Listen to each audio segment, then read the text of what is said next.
Okay, so Isaiah 14. Okay, so for the Lord will have, Isaiah 14:1 says, for the Lord will have mercy upon Jacob, and will yet choose Israel, and set them in their own land, and the strangers shall be joined unto them, and they shall cleave unto the house of Jacob. So, okay, so you got all of these Jakes scattered throughout the four corners of the earth by way of slavery. Okay, now the Lord was going to redeem them, and these strangers, of which all the 12 tribes of Israel became strangers. Okay, you read about the scriptures in the time of guys like Paul and Timothy and all of these cats. Okay, they also come about the strangers that was alien to the covenant of Yahweh Shem outside, because they were referring to the time within the history when you had the Greeks come up, and these Greeks was Hellenizing a hell of a lot of Jakes, but you still had a strong hold and a strong footing about the scriptures and about the Levitical law and etc, etc, etc. So you had these Jakes, these Israelites, that they was unfamiliar with the Commonwealth, the covenants, okay, the things that pertain to being an Israelite, and now they was being brought back onto the fold. Now, but underneath, what's this guy? Underneath Titus, who had taken down Jerusalem, and you had Jakes flying, running across the four corners of the earth, okay, fleeing the Roman persecution underneath Titus, okay, we all became aliens unto the covenant of the Yahweh Shem. So now where it talks about strangers within the book of Isaiah, the 14th chapter, that's talking about all the Jakes right now, man. Okay, so it goes on to say, for the Lord will have mercy upon Jacob, and will yet choose Israel, and he'll set them in their own land, and the strangers shall be joined with them, and they shall cleave unto the house of Jacob. Okay, and the people shall take them and bring them to their place, and the house of Israel shall possess them for handmaids, forevermore. Shall take them in there into the land of the Lord, okay, for servants and handmaids. So in the land of the Lord, what you know as the kingdom of heaven, there's gonna be slavery, man. Okay, but it ain't gonna be the enslavement of the Negroes, Hispanics, Native Americans anymore. No, it's gonna be rather the enslavement of these different nations that you go throughout the four corners of the earth, man. Okay, now let me just finish off this scripture here, because it ties in with the fall of Esau and the rise of the rise of the nation of Israel. And I'm gonna get this scripture right quick now within the book of Amos, the 9th chapter, because that goes into a little bit more too. So this is Amos 9 and 8. I'll start from the 8th verse, but the point is like in the 9th and the 10th and the 11th. Okay, it's Amos 9 and 8. It says, "For look, behold, the eyes of the Lord power upon the sinful kingdom." So you go to where you got all kind of abominations being legalized. Okay. Right, you go to where Esau is going heavy with this whole hermaphrodite agenda. Okay, he's going heavy with it. Okay, he's pushing that heavy because the gods that he pushes, they're all hermaphrodites. Okay, they all we know it now as gender neutral. Okay, which is against the scriptures. So the Most High seeing all of these things play out, and if we grieve them to have created man in the times of Sodom and Gomorrah, okay, in the times of Noah, okay, and he destroyed the whole entirety of the whole earth right then, well, guess what? The Most High is going to magnify his name again upon the face of the earth in destroying now what you know as Babylon, what you know as America, Britain, all of these places where wickedness is pushed heavy, man. Okay, and it's going to reestablish righteousness upon the face of the earth. You read about the scriptures within the book of Isaiah, the 63rd chapter. I believe it's Isaiah, the 63rd chapter. Okay, you read about it. It says that what all of these nations were going to come to Jerusalem to learn of his laws, because being righteous is going to be the end thing when we're in rulership. But now being wicked, that's what's seen as the thing to be, man. Okay, so Obadiah 9 and 8, it says, "Behold, the eyes of the Lord power are upon this sinful kingdom, and I'll destroy it from off the face of the earth, saving utterly. I will not destroy the house of Jacob." That's what we're reading about within the book of Isaiah, the 14th chapter. Okay, how the Lord was going to still yet have mercy upon Jacob. After all is said and done, okay, after we had gone out there playing the whore, okay, serving other gods and serving other religions and this, that, and the third, the Most High was still going to have mercy upon the 12 tribes of Israel. So here it is, you go to where they accuse of our brethren, the so-called Illuminati, if you will, okay, the elite banking families, they're out there pushing this agenda of having it to where Jake is all out wicked, so that they can have the kingdom of heaven to themselves, which if he was allowed to rule forever, there wasn't going to be no flesh left to save. The scriptures talks about that. Here it is, you go to where you got concrete all over the place, and people are wondering why they got joint problems. Here it is, you go into where you got poisons within all up in the air, and here it is, you got people wondering why they got cancers and so on and so forth. You got radiation pollution, and people don't even know about that. You go home, you try to get some sleep, and you got radiation poisoning. What you think is gonna happen? You ain't gonna sleep. Notwithstanding, you're gonna get all types of cancers. You can't raise children in their right state of mind because you got what? You got pollution on top of pollution. Okay? That's why the scripture talks about how that the earth, within the book of Isaiah, the 24th chapter, the earth is defiled underneath the inhabitants thereof, man. Okay, the rulers that rule this earth right now, the elite banking families and their family are wicked. Okay, and they should not be in a position of rulership, but they're in a position of rulership because the Most High did that to grieve the 12 tribes of Israel, because they went off on the law, statutes, commandments of the Most High. That's why King David said that what? Okay, deliver me from the wicked, which is thy sword. Okay, they were created for the punishment for the 12 tribes of Israel, but once you have it to where righteousness is established, okay, once you go to where the 12 tribes of Israel is sifted and made right, okay, and their iniquity blotted out, and they're made white with the righteousness of Yahweh Shai, with the blood of Yahweh Shai, okay, you wasn't going to have no need for the wicked anymore, man, okay? So let's move on now within the scriptures, okay? Amos 9:9, it says, for lo, I will sift the house of Israel from among all nations, like corn is sifted in the sea, yet shall not the least grain fall upon the earth. So the least Jake that's of the elect, he ain't gonna fall upon the earth. But ultimately, we know that all the 12 tribes is gonna make it up on the other side, because when you go into the 144,000 and the 1/3 make it, well, they're gonna be getting in, man. Okay, the scripture talks about how a little one was gonna become 1,000. Okay, right? How the least guy, okay, the guy that's got the least amount of women, he might have 5, 6, 7, 10, 20, whatever. He was gonna become a large nation of people. And how much more so the kings, how much more so the individuals that was on the high levels, man, King David and all of his generals underneath him.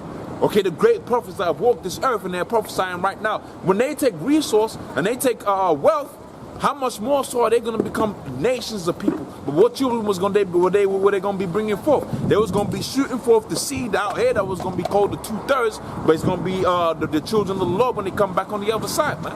Okay, they're going to be in their right mind. Okay, that's how all Israel was going to be saved, man. Okay, so let's carry on with this. It says, for lo, I will command and I'll sift the house of Israel from among all nations like corn is sifted in the sea. There shall not the least grain fall upon the earth, but all the sinners of the people of the Lord shall die. So the least grain was going to be the guy that was wicked. But the scripture talks about how that even he was going to get mercy by way of that reincarnation process, man. Okay? Now it goes on to say, in that day would I raise up the tabernacle of David that is fallen, and close up the breaches thereof, and I raise up his ruins, right, as in the days of old. I believe that's the bit I was reading about, and I wanted to refer to within the book of Isaiah, the 14th chapter. I lost my train of thought a little bit, but we go back onto the point, okay?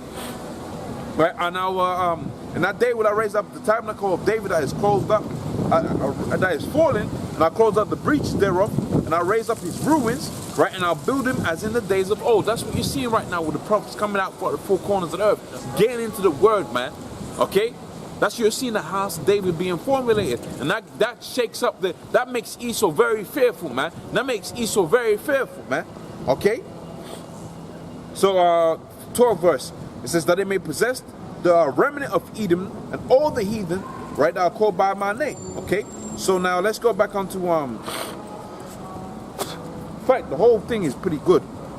I'll go back onto the Isaiah 14th chapter in a second. Right, that they may possess the remnant of Edom, right, and all the heathen which are called by my name, saith the Lord. Behold, the days come, saith the Lord, that the plowman shall overtake the reaper. That's what we're living through right now, man. Okay? Here it is, you got a vast movement towards the east, and people are thinking that's the way, that's going to be the thing. Okay? You got a rise in these cryptocurrencies, and hey, if you think you can make some money on it, make some money on it. But for some people, that's what they think is going to be the in thing forever and ever beyond that. Okay, much like how when you had the dollar become the new world reserve currency, you had international bankers buying dollars up because that's how they was gonna make their fortunes for generations to come. Okay, but this thing now with the Bitcoin, which is gonna transpire into the chip, etc., etc. Okay, those are all things that was gonna be null and void in 5 years, 2 years, 3 years. Hell, we hope it's tomorrow they're gonna become null and void. Because when the Lord comes on the scene, you ain't gonna have no need for the dollar. Okay, when the Lord manifests himself, you're even gonna have no need, okay, for cryptocurrencies and this, that, and the third. Because the Lord was gonna give us the value, man. We was gonna have the riches. We're gonna possess all of these heathens, man. Okay? But ultimately the point I was making is that what? In that time, in that breath, okay, you might be at the job or whatever, okay, and you hear America, Babylon is burning, okay? that's when you're gonna be, you was gonna overtake you was gonna overtake your superiors, man. And that's what you're reading about here within the book of Isaiah, the 14th chapter, how that we was gonna possess those that possessed us, pretty much. Okay, so back within the book of Amos, the 9th chapter, the 13th verse, it says, "Behold, the days come in, saith the Lord, the plowman shall overtake the reaper, and the treader of gaves him that soweth, and the mountains shall drop sweet wine, and the hills shall melt." Okay, and I'll bring again the captivity of my people, and they shall build away cities. So you look at the land of Israel right now, man, it's like a desert land now. You go to where these so-called Jews have built up their own little thing there, and that's just there for the misfits. Okay, and when that's destroyed, okay, right, so it can be cleansed of all the wickedness that's been happening out there within Tel Aviv and etc. etc. When that's been destroyed, we're gonna have to go out there and rebuild. Now what you ain't gonna have is a Mexican laying up bricks and mortar, or a Jake laying up bricks and mortar, like how you built up Britain, like how you built up America. Of which that goes into the next point I was gonna make, man. Okay. Because you go to where a lot of people out here, they believe that we're in a state of unity and this, that, and the third. But the fact of the matter is this, okay? This country was built upon division. Okay, this country was built upon racism. Okay? Classism. Okay? Prejudice. And that's how the kingdom of Yahweh Shem Yahushua is going to be built up. In fact, I can get into that. And I'll get back onto the book of Joel, the 3rd chapter, a little bit later on. But that's within, I can hold this scripture here within the book of Isaiah, the 14th chapter, because that goes into it a little bit. All right? The whole thing that you have now with this whole everybody let's come together, that has nothing to do with the scriptures. When you read about how Esau has built up his empire and how we was going to build up our empire, pretty much you get to finding out this whole entirety of a thing, this whole thing of building up kingdoms, right, relies upon one simple thing. You gotta have slaves, man. Okay? Because kings don't put bricks to mortar. Okay? Kings don't go out there and start, if you want to do that, you can do that. But that's not what king's gonna do. He's gonna make other decisions. He's gonna be doing other things within the background, man. You're the guy that makes the decisions. Okay? But when you look at this empire and the whole of these buildings that you see throughout all around you, okay, where did they come off? They came off of a division, man. Having one people in subjection underneath. The same thing goes for America. They had a whole transatlantic slave trade, okay, for the principal point of building up America. Because you gotta remember, back in the days, you don't have no skyscraper buildings. Okay, you don't have concrete all over the damn place. Now they're talking about equality. There's no equality. How was the place built up in the first place? But the same thing applies for the kingdom of Yahweh Shem Yahushua, in that you're going to have these people now these Edomites. They're going to be the ones that are in captivity, and they're going to be building up the kingdom of Yahweh Shem Yahushua. Okay? So get back onto the scriptures now. This is the 15th verse. It says, "And I'll plant them upon their right upon their land, and they shall no more be pulled up from their land, which I have given unto them, saith the Lord Yahweh Shem Yahushua." Okay, so back within the book of Isaiah, the 14th chapter now. See how much of this point I'll hit. Okay, back within the book of Isaiah, the 14th chapter now. This is now the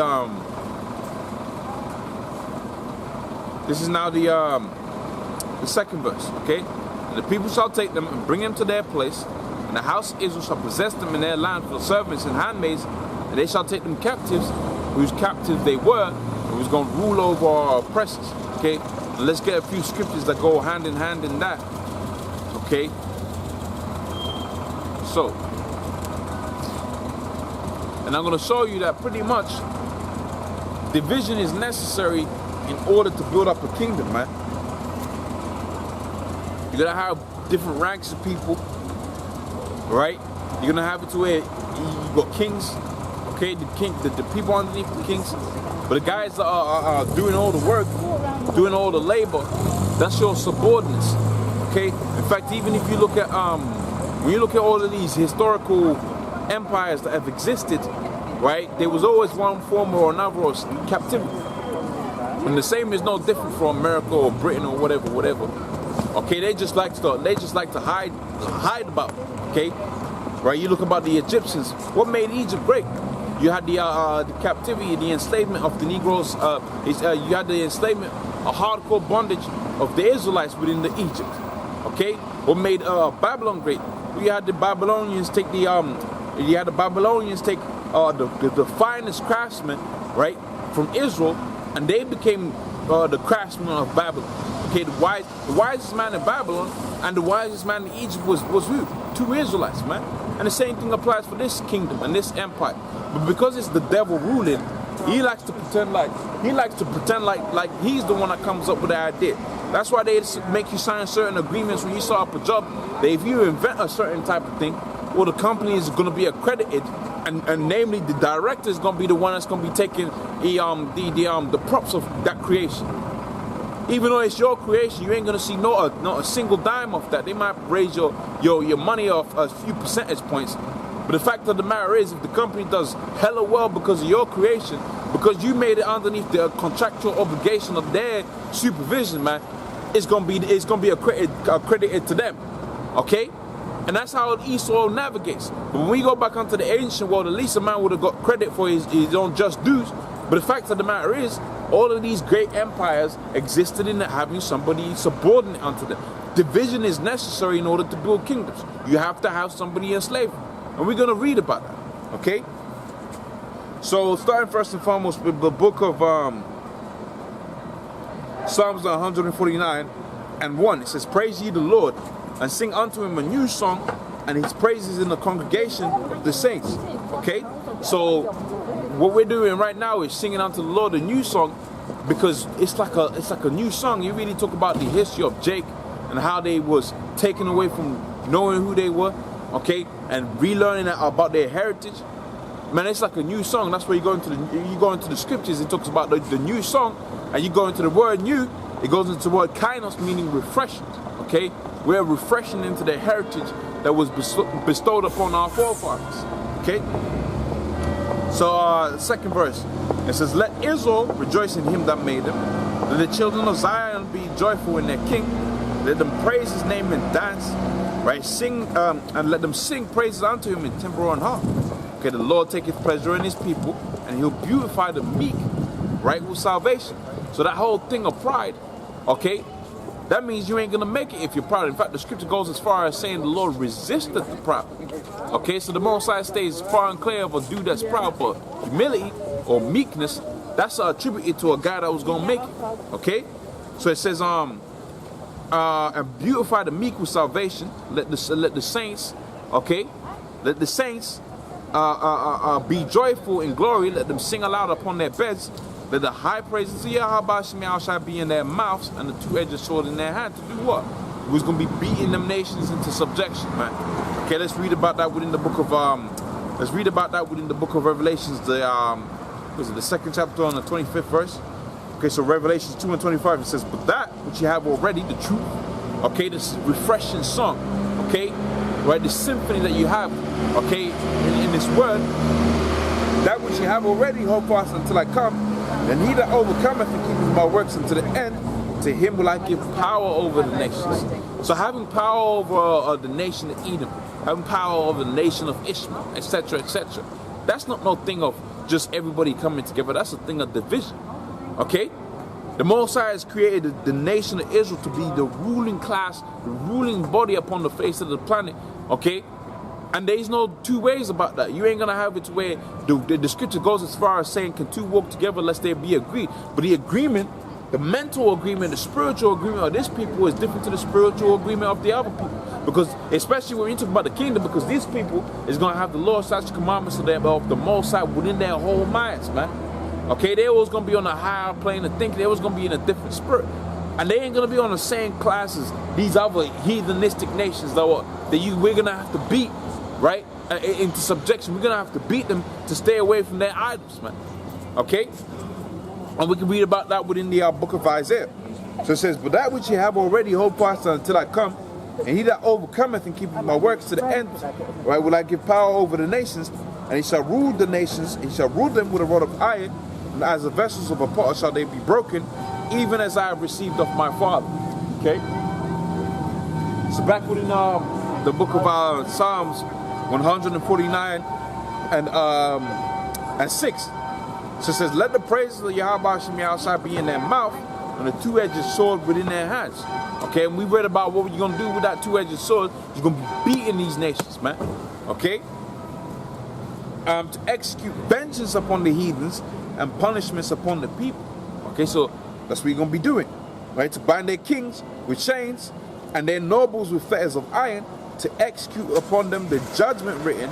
This honor have all the saints. Okay, so like we have read in the book of Amos, the 9th chapter. What did we read? He said we read about how all Israel was going to make it. Okay, and we know about the mechanisms that are involved, right, with all Israel making it. Right, the process of the 1/3, all right, being retrieved from the earth. Okay, and 144,000 alongside with them. In fact, 144,000 along with the 1/3, rather more. Okay, being retrieved from the earth, and how the day was going to be, little individuals, insignificant jakes, amidst those that elect being saved. Okay, they was going to bring forth seed, and that seed was going to turn into nations, thousands and thousands of people. Okay, which was going to revitalize the whole earth. But amidst that, you was also going to have the numpties. Okay, the 2/3 that were destroyed on this side by way of what's known as within the scriptures as the time of Jacob's trouble. Okay, by what within the script, what we know now as the thermonuclear destruction. You're gonna have those individuals. They're gonna come back on the other side as what, as newborn babies to the children, being children to the elect that made it first time round. So all of those people, they're gonna make up the saints of the Most High. Okay, right? They was gonna make up the saints of the Most High. And ultimately, they was gonna have rulership over the whole earth, man. Have all of these nations in subjection. And in fact, I'm gonna read that scripture again. It says that the high praises. It says to execute vengeance upon the heathens, okay, and punishments upon the people, to bind their kings in chains and their nobles with fetters of iron, to execute vengeance upon, to execute upon them the judgment written. This honor have all the saints. Okay.